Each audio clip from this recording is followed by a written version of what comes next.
Saudações a todos. Vamos então dar início, ou melhor, continuidade à nossa trilogia de vídeos sobre fenômenos mediúnicos na alta magia, principalmente sobre fenômenos ligados à incorporação mediúnica e possessão espiritual. E hoje nós iremos falar sobre Aleister Crowley, o polêmico magista, também pagão, escalador de montanhas, poeta, visionário, profeta da religião de mistérios chamado Telema. A magia que Crowley praticava era uma derivação da magia cabalística da Ordem da Aurora Dourada, a famosa Golden Dawn, que afirmava ser descendente dos originais Rosacruzes. Em 1905, Aleister Crowley se casou com Rose Kelly, irmã do proeminente artista Sir Gerard Kelly, que era famoso na época.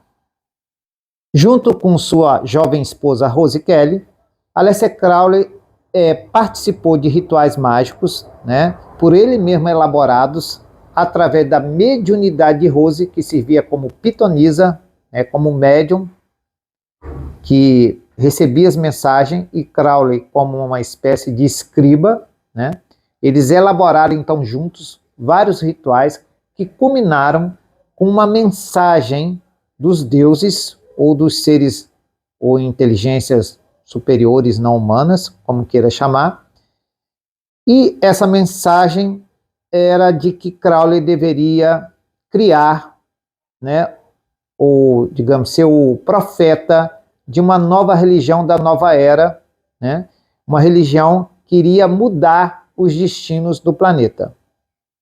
Essa mensagem foi ditada a Crowley através da mediunidade de Rose, que se dizia estar em contato com uma inteligência praéter-humana, transmundana, chamada Aiwass, que ditou para Crowley o Livro da Lei, que era um manuscrito em 3 capítulos, onde se dizia ser a base dessa nova religião ou tradição de mistérios, vamos dizer assim, chamada Telema. E Crowley então canalizou, através de sua esposa, o Livro da Lei, o Liber ao Vel Legis, E sobre isso que nós iremos falar. Outro mago cerimonial que usou e abusou do uso de médiuns, do recurso de pessoas médiuns, foi Aleister Crowley,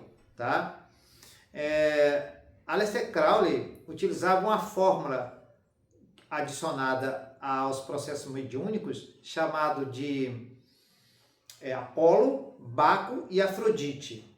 Ou seja, Apolo é música, Baco, bebida, enteógenos, e Afrodite, sexo. Isso tudo combinado, tá bom? E é claro, não abrir a mão do recurso de pessoas médiums, para facilitar o contato com as inteligências superiores, a qual ele dizia estabelecer, que ajudaram ele a estabelecer a sua tradição mágica, conhecida como Telema ou Telema. Como toda religião que é considerada Telema, é uma religião de mistérios, como toda religião, Telema precisava de um livro sagrado, E esse livro, chamado de Livro da Lei, foi canalizado por sua esposa Rose, com quem ele se casara no ano de 1903 na Escócia. Ela era a médium ou canal, de manifestação do Livro da Lei através do auxílio do mago cerimonial Aleister Crowley. Ela canalizou o Livro da Lei em 3 capítulos no Egito, a época em que eles eram recém-casados. Crowley considerava Rose, sua esposa, como uma pessoa muito doméstica, uma pessoa comum, a última pessoa no mundo que ele poderia esperar algum tipo de manifestação mediúnica paranormal, mas isso aconteceu. Através de uma brincadeira para entreter sua esposa, algo para tirar da monotonia. Olha, eu vou invocar os silfos do ar, para você sentir a presença ou visualizar os silfos. né? Caso isso aconteça, caso ela tenha essa capacidade de mediúnica, talvez ele quisesse testá-la, né? De se ela poderia visualizar os silfos, são espíritos do ar. Então ele fez um ritual dos silfos para entreter sua esposa, para agradar ela, e de início nada aconteceu, nada de diferente. Mas dias depois ela começou a canalizar algumas informações, tá? Algumas frases que lhe eram ditadas, digamos assim, telepaticamente. É importante ressaltar que os silfos regem o ar, são o espírito do ar. E a comunicação, seja em qual nível for, comunicação escrita, falada ou telepática, é regência elemental do ar. Então aconteceu esse fenômeno, ela começou a canalizar alguns ensinamentos, coisas que ela não poderia saber de forma alguma, já que ela não tinha estudo naquela área. Como eu disse, era uma pessoa comum, né?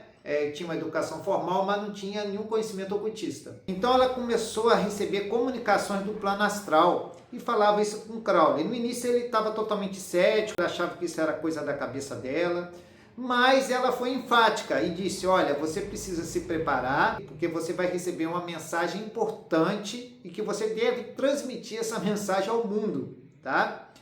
E citou como exemplo de que aquelas mensagens eram sérias, citou cifras cabalísticas, numerológicas, códigos, que através desses códigos, né, que eram códigos, como disse, numéricos cabalísticos, Crowley teve a convicção de que ela tinha estado em contato com algum tipo de inteligência superior, né, já que ele conseguia traduzir essas cifras e esses códigos e que ela não poderia de forma alguma ter acesso a esse tipo de conhecimento.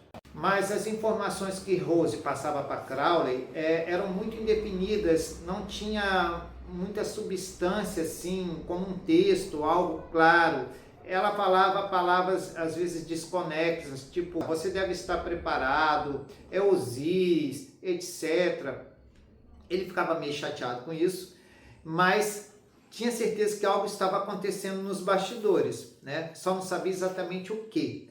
Então ele resolveu fazer uma invocação, uma assunção de forma divina ao deus Thoth, o escriba dos deuses, o mensageiro dos deuses, o deus da sabedoria, do conhecimento, tendo Rose como assistente.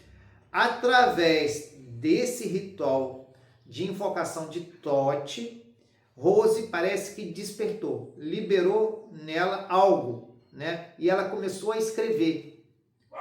Começou a escrever pequenos rituais, né?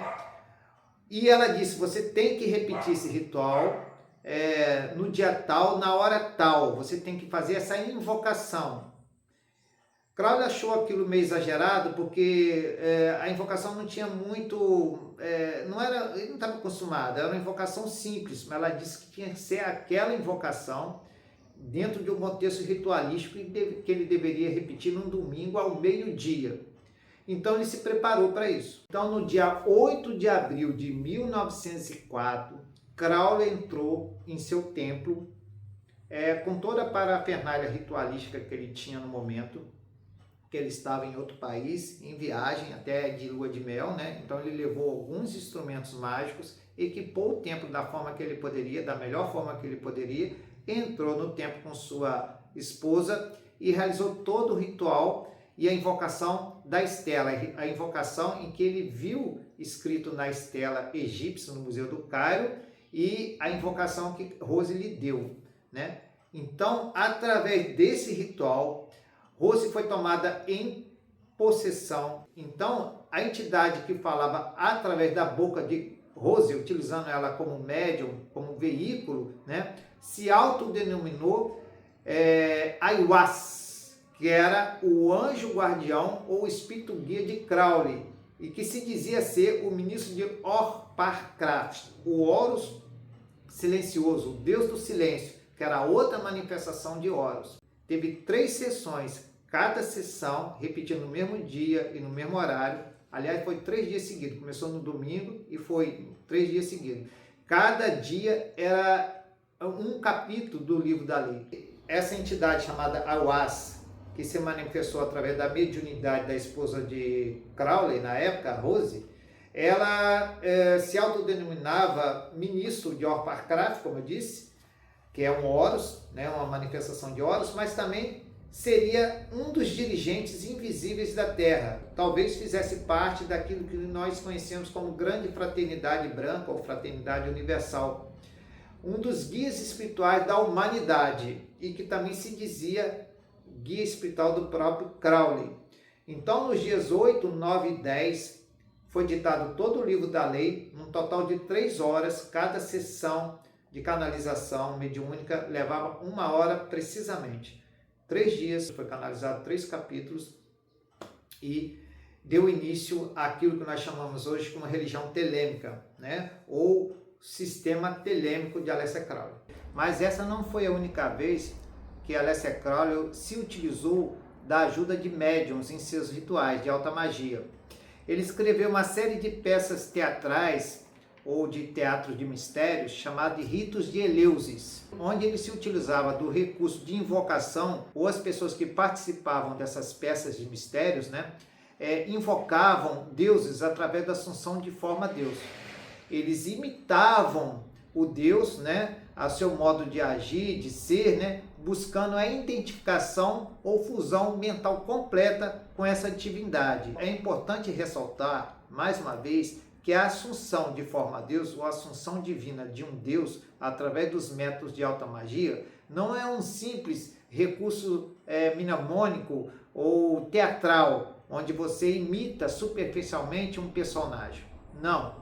Existe sim uma incorporação total, parcial, seja como for, de uma força ou de uma essência espiritual, que se amolda no corpo astral do magista ou do sacerdote e que ele é tomado em possessão por essa força exterior que nós denominamos deuses. Nos rituais de Eleusis, promovidos por Aleister Crowley, ele trabalhou com um médium chamado Victor Neyburg. Ele tinha uma capacidade mediúnica muito forte e teve um momento em que ele incorporou o deus Marte, o deus Ares, né? Grego, o deus Marte romano, é o mesmo. E nessa incorporação do deus Marte, Victor Neyburg, em estado de transe mediúnico, previu ou antecipou a Guerra dos Balcãs, que aconteceu em 1912 na Europa, e também acertou o surgimento da Primeira Guerra Mundial, que iria acontecer anos depois.